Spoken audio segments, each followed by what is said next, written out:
আমির খানের সিতারে জামিন পার মুক্তির দিনক্ষণ জানা গেল।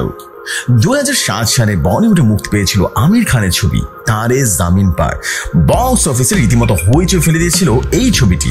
তখন থেকে আমিরের পরিকল্পনা ছিল তারে জামিন পার ছবির সিকুয়েল তৈরি করবেন, তা এবার বাস্তবের রূপ নেওয়ার পথে। অবশেষে মুক্তি পেতে চলেছে তারে জামিন পার এবং সেই ছবিরই সিকুয়েল এটা। এবং তারে জামিন পারের সিকুয়েল সিতারে জামিন পার। এক সূত্রে বলা থেকে ভারতীয় গণমাধ্যমের খবর, আমির তার এই নতুন স্পোর্টস ড্রামা আগামী 30 মে বড় পর্দায় রিলিজ করতে চেয়েছিলেন, কিন্তু বক্স অফিসের কথা মাথায় রেখে ছবি মুক্তির তারিখ সপ্তাহ 2-1 মোটামুটি পিছিয়ে নেন মিস্টার পারফেকশনিস্ট।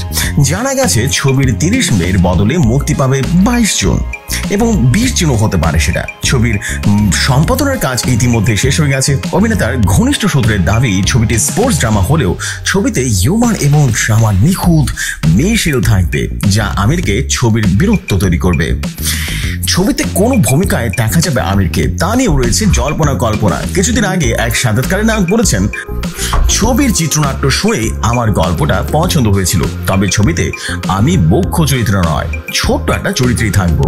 ছবির ট্রেলার মুক্তি নিয়ে অভিনব পরিকল্পনা করেছেন আমির খান। আগামী 1 মে বা 1 মে অজয় দেবগন অভিনীত রেড 2 সিনেমার বড় পর্দায় মুক্তি পেতে যাচ্ছে। সেই ছবির সঙ্গে এবার মুক্তি পেতে যাচ্ছে সিতারে জামিন পার। এই ছবির মাঝে মুক্তি পাবে সিতারে জামিন পার।